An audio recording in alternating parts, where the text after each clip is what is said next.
This podcast is brought to you by Reynolds and Reynolds. There are three waves of AI transforming our industry. Explore what they are, where AI technology is headed, and what these emerging innovations mean for automotive retailers at rayray.com/AI-waves for more info. Welcome to Daily Drive for Monday, June 22nd, 2026. I'm Kellen Walker in Las Vegas. Today on the show, Unifor and Ford are at the table, and the stakes are high for Canadian auto workers. Toyota's RAV4 hits a new production milestone, but dealers still can't keep up with demand. And the top dealership groups for F&I revenue show what's actually moving the needle. Plus, TomTom's Manuela Locarno Ajayi talks about AI-powered maps that update in real time, down to the lane level. Our Orbis maps provide a complementarity to the sensor data that the vehicle can capture and allow for a much degree of confidence in the ability to respond to certain events around the car. Let's run through all the news you need to know to keep up in the auto industry. Unifor and Ford are kicking off contract talks today. It's the first of three negotiations the union will hold with Detroit 3 automakers this summer. Current agreements expire in September. The union represents nearly 19,000 Canadian auto workers. It says it won't make concessions, and it's pushing hard for job security protections after the sector lost nearly 6,500 jobs since February 2025. Talks with Stellantis and GM are expected to follow once a Ford deal is reached. We'll have more on this in a minute with Automotive News Canada's David Kennedy, who's on the scene in Toronto as the two sides begin talks. Toyota's hottest vehicle just got a new production home. The redesigned, all-hybrid 2026 RAV4 is now rolling off the line in Georgetown, Kentucky. It's Toyota's first U.S. production of the model. 3 plants across Japan, Canada, and now the U.S. are ramping up, but demand is outrunning supply. U.S. sales are down 40% through May, and Toyota estimates nearly 55,000 lost sales this year. That's more than $1.8 billion in revenue. Georgetown is expected to add 40,000 units in 2026, with output set to climb another 50% next year. And the top dealership groups in finance and insurance are finding that standardized training, not just star performers, is the key to growing revenue. Automotive News' 2026 list of the top 100 dealership groups ranked by F&I revenue shows some groups posting gains of more than 80% year over year. Burt Ogden Auto Group led the way. It hired a dedicated platform director to keep finance managers accountable across more than 20 stores. Ken Gainley Automotive and Bayway Auto Group leaned on consistent customer processes and tailored product offerings to drive similar results. You can find our list of the top 100 dealership groups based on F&I revenue at autonews.com. And those are today's headlines. You can find more details on all those stories at autonews.com. Joining me now is David Kennedy, reporter at our sibling publication, Automotive News Canada, who's on the scene in Toronto as Unifor and Ford sit down to begin contract talks. Now, David, what's the scene like there so far? Relatively busy morning here. We had the official handshake a few minutes ago. So, things are underway. Bargaining is going to happen, and we'll see where things are, in 7 or 10 days' time when radio silence gets broken. Unifor says it won't make concessions, but with nearly 6,500 jobs already lost and tariffs still in place, what leverage does the union actually have at the bargaining table? It's definitely going to be a tough year for the union on the bargaining side, I think. The reality is, there's 2 idle assembly plants here in Canada this year, some down a shift at GM Oshawa as well. And Ford hasn't built anything in Canada for a couple of years. They're gonna gear back up, build some Super Duty pickups. And when it comes down to it, that's probably the leverage that we'll see from the union. Ford wants to start building those pickups. They want to build the engines.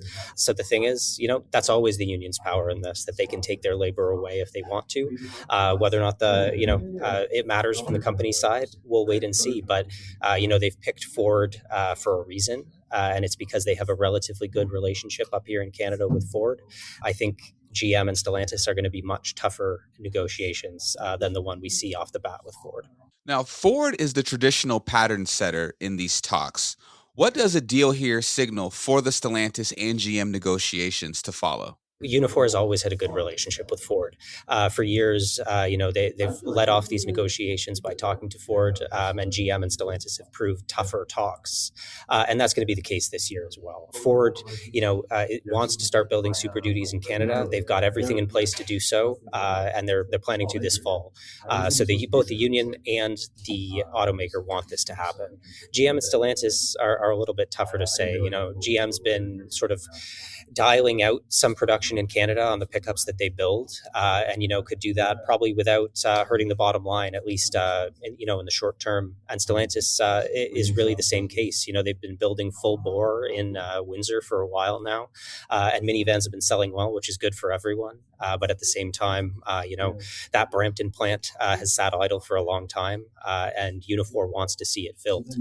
So we'll just have to see what happens when it comes to those talks. But I think we'll see what the pattern is that the Unifor can get set, and then all bets are off with the other two. David Kennedy of Automotive News Canada, thank you so much for joining me. Thanks for having me. Coming up, TomTom's Manuela Locarno Ajayi on how AI is rewriting what maps can do inside your vehicle. That's next on Daily Drive. 3 waves of AI are transforming our industry as we know it today. Hear from Ajayi McGowan, Vice President of Research and Development at Reynolds & Reynolds, on all 3 waves of AI in automotive, where we're heading, and what the latest cutting-edge innovations mean for automotive retailers. So I want you to picture what it would be like on that same Tuesday morning that we talked about earlier with a full agentic infrastructure in place. Your service manager wouldn't start the day by reading reports. Ray hands them 3 ROs that need attention and tells them why. Your sales manager wouldn't spot check calls. Ray already routed the ones that mattered. The GM doesn't reconstruct yesterday. Ray reconstructed it overnight and gave them a summary. And your controller doesn't have to pull the deal level analysis every Friday. Ray runs it on Thursday and flags anything that's worth a conversation.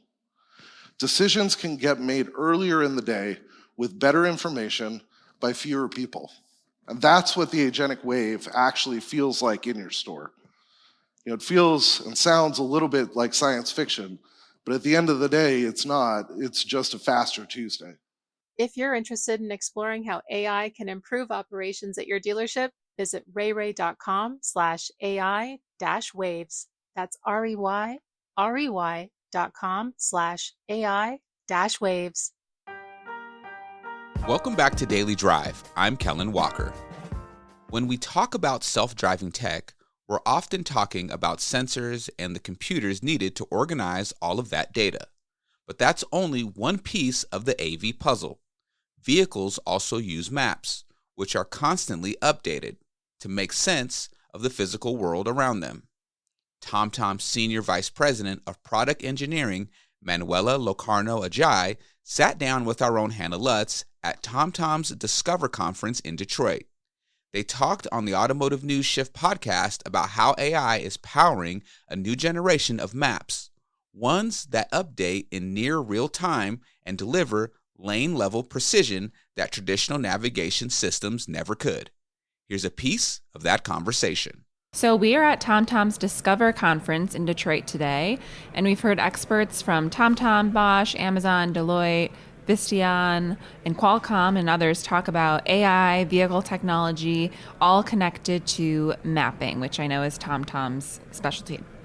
So Manuela, when we think about mapping in cars, I think most of us still think about maps as pure navigation systems, at least from a consumer point of view. How has the role of maps changed over the past decade and continues to change? Well, it's very true that navigation is the most familiar use case that everybody has exposure to. The reality is that maps, especially in automotive, have increasingly got a role in assisted driving and now more recently in autonomous driving. And at TomTom, we have built what we call the Orbis map platform, very much in anticipation of the evolution of the industry with the introduction of AI and capabilities that will require mapping beyond the traditional navigation use case. So tell me more about that platform. How is it different from previous iterations? So we built Orbis as a AI native platform that brings mapping capabilities at global scale, accurate, precise, with the ability to provide information and details, not just at the road level, but also at the lane level to enable these assisted driving use cases. And we're building in a way that brings freshness and real-time information, which is very much critical in more safety-critical use cases. So what are kind of the table stakes now in mapping versus the differentiators? You talked about using AI really to build this. Is that something that really has to be done, or is that something that is setting some companies apart while others take different strategies? Well, the key differentiator in mapping these days is the ability to have fresh and real-time information. It's not just about the attributes of the road geometry. It's about having real-time information about traffic situation, road closures, hazards on the road. And it's true that the advancements in AI are allowing us to have a much faster update cycle and the ability to bring fresh information to the vehicle faster, and also generate insights with that information that really helps the decision systems that make up the automotive mobility platform of today. Mm-hmm. So you talked a lot about real-time maps, and that's what the company's talked about, like real-time mapping of the entire world. What does that actually mean in practice? What would a consumer, a driver see as a real-time map that I think in the presentation one of your colleagues said is updated every 5 minutes? Yeah, no, well, we have elements of our map that update every few seconds. Right, so it's the ability for us to have a platform that can update as frequently as needed. And then, of course, it's the ability of the mobility system to ingest that real-time information as frequently as they're capable of. And what's the next step? If we're already at this real-time vision, what more can be done to improve that driving experience? So we've also are discussing, of course, the ability to bring the AI inference on edge in the vehicle. You've heard also today at TomTom Discover how we said that the ability to react quickly to use cases on the road that might be edge cases or unpredictable situations require the system to have the ability to either decide right there and then with on-edge infrastructure, or using online services, the traditional way that we have been used to in navigation solutions. And that's what truly makes the difference. There is also, you see in some more advanced capabilities where you have lane level information, where it's not just knowing the traffic on the road, but you know the traffic per lane, for example. Or if you know there is a hazard on the road, you know in which lane the hazard is. Those are capabilities that are really influencing the ability to differentiate what location technology providers can offer. So something I really wanted to ask you, there's a debate in the AV industry, the autonomous vehicle industry, about whether high-definition maps are essential. So autonomous driving developers argue that they are critical to understanding the driving environment beyond what the sensors can tell. Others say perception first, since systems with the sensors can scale faster, and that the autonomous systems should understand roads directly from the cameras and the sensors. What is your take in this debate? So our take is it's ultimately it's about balance, right? You need to have real-time perception of the vehicle for autonomous driving to be a possibility, but you also want the system to have knowledge about what the road and the environment around the car looks like.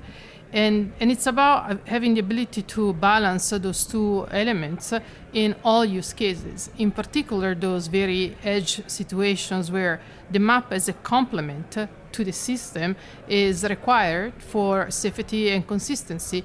And we truly believe map shouldn't be looked at as a crutch for the autonomous system, but really very much as a complement to the overall platform that the AV are built on.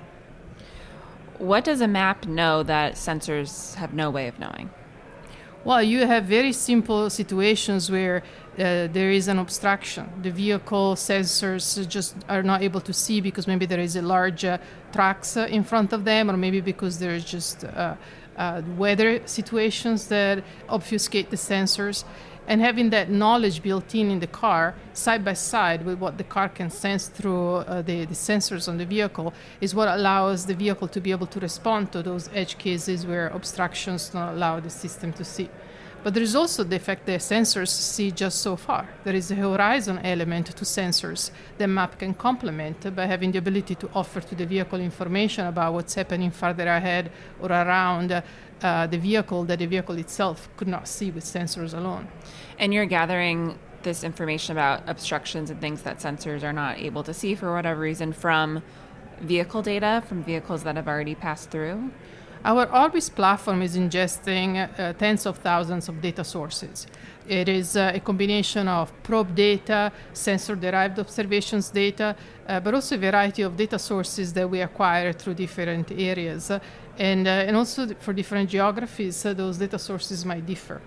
And that's what allows us to have the high confidence that our Orbis maps provide a complementarity to the sensor data that the vehicle can capture and allow for a much degree of confidence in the ability to respond to certain events around the car. TomTom's Senior Vice President of Product Engineering, Manuela Locarno Ajayi, spoke with our own Hannah Lutz. You can hear the full conversation on the latest episode of Shift, available now wherever you get your podcasts. That's Daily Drive for today. I'm Kellen Walker. Thanks to Automotive News executive producer Jake Neer, as well as our own Larry Bellaquette and Gail Howe for their reporting for today's podcast. We also had reporting from David Kennedy of our sibling publication, Automotive News Canada. You can get the latest news on tech and innovation, the Unifor-Ford contract talks, and everything happening in the auto industry at autonews.com. Come back tomorrow for a conversation with John Bozella, CEO of the Alliance for Automotive Innovation. In more recent election cycles, is the game is now from one end zone all the way to the other. We're not just making adjustments to regulations, we're tearing up the playbook and starting completely over again. That's very challenging to the auto industry. We'd love to hear from you. Let us know what you think of the show and the topics we covered today. Send us an email at dailydrive@autonews.com or leave us a voicemail at 313-444-2774. And if you enjoy the podcast, remember to like, leave a review, and subscribe so you never miss an episode.